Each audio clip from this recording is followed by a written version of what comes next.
Hello সবাইকে, good morning. আজকে আবারও একটি নতুন দিন শুরু করছি তোমাদেরকে সঙ্গে নিয়ে।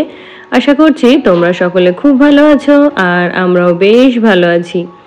আজকে বারটা হলো সোমবার আর এখন ঘড়িতে বাজছে সকাল 8:30। তো ঘুম থেকে উঠেছি অনেকক্ষণ আগেই। তো আজকে তোমাদের সাথে সোমবারের ভিডিও শেয়ার করছি, কারণ ভিডিও তো রোজই শ্যুট করছি কিন্তু ঠিকঠাক টাইমে এডিট করে পাবলিশ করা হচ্ছে না। তাই সোমবারের ভিডিও তোমাদের সাথে আজকে শেয়ার করছি, যদিও এই ভিডিওটা আমার 2 দিন আগে শেয়ার করার কথা ছিল। তো এই যে বিভিন্ন কারণে আর কি এডিট করা হয়নি। তো এদিকে দেখো আমার ঘরে যে রান্না করে সে রান্না করে দিয়ে চলে গেছে, আর এখন হচ্ছে হাজবেন্ডকে খেতে দেবো। তো তার জন্য দেখো কালকের কিছুটা ডাল ছিল, তো সেটা গরম করে নিলাম, আর এদিকে বাঁধাকপির বড়াটা ভেজে নিলাম।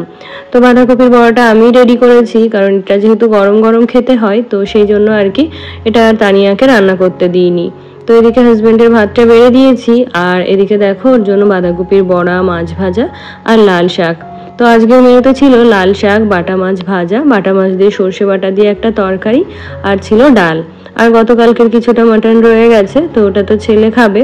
তো তারপরে হাজবেন্ডকে ভাতটা ধরে দিয়ে এসে ওই দেখো ওর জন্য একটু ফল কেটে নেব। তো ওর জন্য বললে ভুল হবে, আমাদের 3জনের জন্যই আর কি একবার একটুখানি ফল কেটে নেব। আর ওদিকে ছেলের যেহেতু স্নান করতে যাওয়ার আরও কিছুটা সময় বাকি আছে, তো সেই জন্য ওকে আমি কিছুক্ষণ বই পড়িয়ে দিচ্ছিলাম। আর জানো তো, রান্নার লোক রাখাতে এতটাই সুবিধা হয়েছে সেটা আর বলার না। আমার এই সময়টা এতটাই কষ্ট হয়ে যেত, কারণ সকালে উঠে এই যে ঘরের কাজ গুছিয়ে রান্না বান্না করে হাজবেন্ডকে খাবার দিয়ে ছেলেকে স্নান করিয়ে টিফিন তৈরি করে ওকে স্কুলের জন্য রেডি করে আবার খাইয়ে দিয়ে তো অনেকটা কষ্ট হয়ে যেত। তো এখন যেহেতু ওই যে রান্নাটা করতে হচ্ছে না, তাই কিন্তু কষ্টটা অনেকটাই কম। আর ছেলের টিফিনটা ওকে দিয়ে করায় না, কারণ ও যেহেতু রান্না করে অনেকটা আগেই চলে যায়, তো রান্নাঘর তো ফাঁকা থাকে, তো সেই সুযোগে আর কি ছেলের টেস্ট অনুযায়ী ওর টিফিনটা আমি করার চেষ্টা করি। আর এমনিতেও আমার ছেলে হাজবেন্ড ওর রান্না মোটামুটি পছন্দই করছে। তো তারপরে দেখো ওর ব্যাগটা গুছিয়ে দিয়েছি, আর ওদিকে ছেলে গেছে স্নান করতে, আর এদিকে ওর স্কুলের আর গাড়ির আজকে ফিসটা দিতে হবে, তো সেটাই আর কি হাজবেন্ড এখানে গুছিয়ে দিয়ে গেছে। আর বাদ বাকি সকলের মাইনেই প্রায় দেওয়া হয়ে গেছে, যেমন বাবার টিউশনের, তারপরে গানের, দুধওয়ালা, এদিকে গ্যাস রাখা হয়েছে। তো আমার ঘরে যে কাজ করেন অমিতাদি, ওনাকে দেওয়া হয়েছে। আর এই তো রান্না তো সবে শুরু হলো নভেম্বর থেকে, তো এটা হচ্ছে সামনের মাস থেকে ওর মাইনে দিতে হবে। তো মধ্যবিত্ত পরিবার তো সেই জন্য সবসময় একটু হিসাব করে চলতে হয়, হিসাবের বাইরে চলে গেলেই কিন্তু মুশকিল।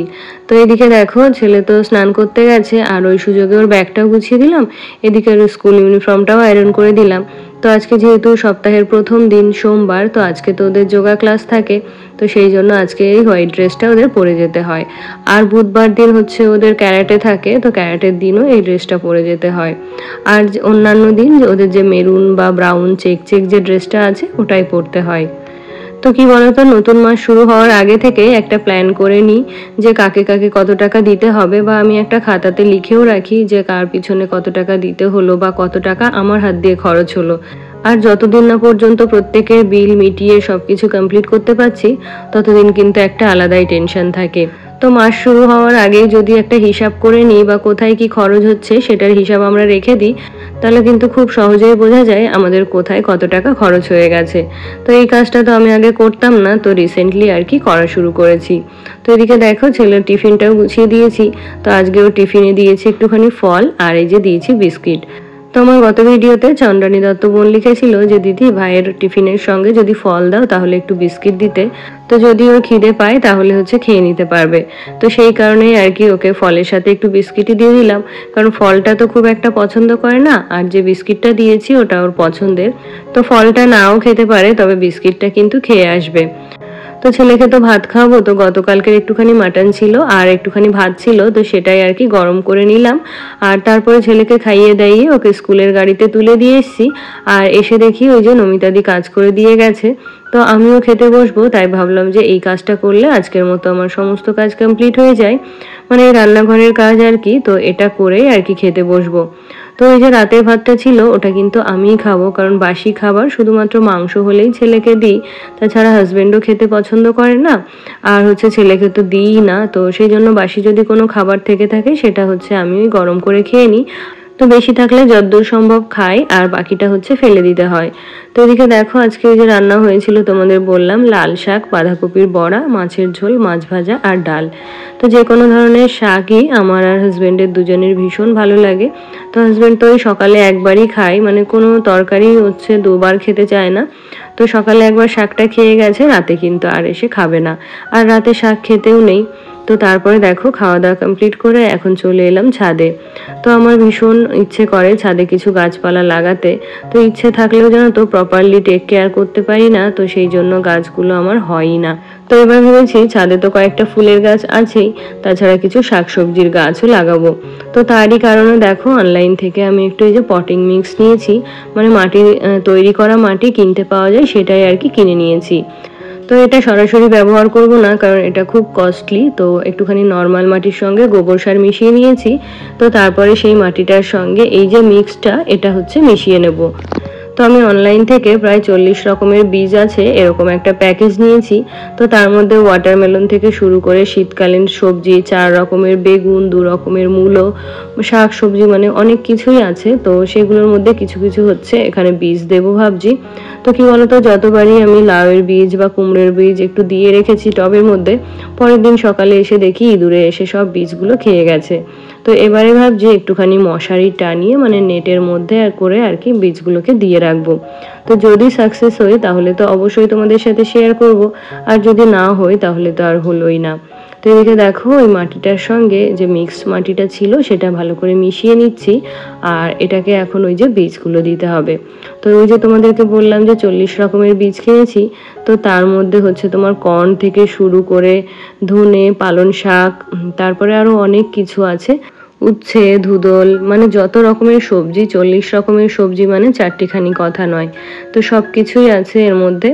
তো এবারে চলো বীজগুলো বুনতে বুনতে তোমাদের কিছু কমেন্টের রিপ্লাই দিয়ে ফেলি। তো আমার গত ভিডিওতে কমেন্ট করেছিল রিয়া দাস। তো রিয়া লিখেছে খুব সুন্দর ভিডিও দিদি। তো অনেক ধন্যবাদ রিয়া তোমাকে। আর কমেন্ট করেছিল মাই ফ্যামিলি মাই রুটিন থেকে দিদি ভাই, তো লিখেছে খুব ভালো লাগলো। তো অনেক ধন্যবাদ দিদি ভাই তোমাকে। আমার গত ভিডিওতে আরও কমেন্ট করেছিল পাপিয়া দিদি ভাই, তো লিখেছে তোমার ভিডিও খুব ভালো লাগলো। তো তোমাদের সকলকে জানাই অনেক অনেক ধন্যবাদ আর অনেক অনেক ভালোবাসা। তোমরা সকলে খুব ভালো থেকো আর এভাবেই আমার পাশে থেকো। তো দেখো ফার্স্টেই টবের মধ্যে দিয়ে দিলাম কতগুলো ধনে বীজ। তো ধনে পাতা তো শীতকালে ভীষণ প্রয়োজন হয়, প্রায় প্রত্যেকটা রান্নাতেই আমরা ধনে পাতা ইউজ করি। তো একে একে কিছু কিছু বীজ আর কি ওখানে বসিয়ে দিয়ে এসেছি টবের মধ্যে। তারপরে দেখো নিচে এসে এদিকে স্নানটাও সেরে নিয়েছি। তো এখন যেতে হবে ঠাকুর ঘরে, কারণ সকালবেলা পুজোটা তো আর কমপ্লিট করা হয়নি। তো এখন যেহেতু সকালবেলা বেশ ঠান্ডা পড়ছে, তো সেই জন্য সকালবেলা স্নানটা আর করছি না। আর জানো তো এখন রান্নার লোক রাখাতে এতটাই সুবিধা হয়েছে, তো হাজবেন্ডকে যে কি বলে ধন্যবাদ জানাবো সেটা বলার ভাষা নেই। সত্যিই জানো তো এই যে এতগুলো বছর বিয়ে হয়েছে, এতগুলো বছর শুধু ওই ভাগদৌড় করতে করতেই কেটে গেল। তো এই যে ছেলে ছোট, ছেলেকে সামলানো, রান্না করা, তারপরে ছেলে একটু বড় হলো, ওকে স্কুলে পাঠানো, স্কুলের জন্য রেডি করিয়ে দেওয়া, টুকটাক পড়াশোনা করানো, তারপরে তো হাজবেন্ডের অফিস রয়েইছে। তো আমার বিয়ের পরে মাত্র 3 মাস হাজবেন্ড হচ্ছে বাড়ির বাইরে ছিল, মানে ওর মালদাতে পোস্টেড ছিল। তো তারপরে 3 মাস পরে ও যখন বাড়িতে চলে এলো, তো তারপর থেকে শুরু হলো আমার সকালের রান্না বান্না। তো সেই তখন থেকেই আর কি চলছে। তো এই মানে সকালে রান্না করে সমস্ত কাজ গুছিয়ে উঠতে গিয়ে না প্রচণ্ড কষ্ট হয়ে যায়, কারণ একটা টাইমেই যেহেতু আমার সব কিছু পড়ে যায়, ছেলের স্কুল, তারপরে রান্না বান্না সব কিছু, তো ওই সময়টায় ভীষণ কষ্ট হয়ে যায়।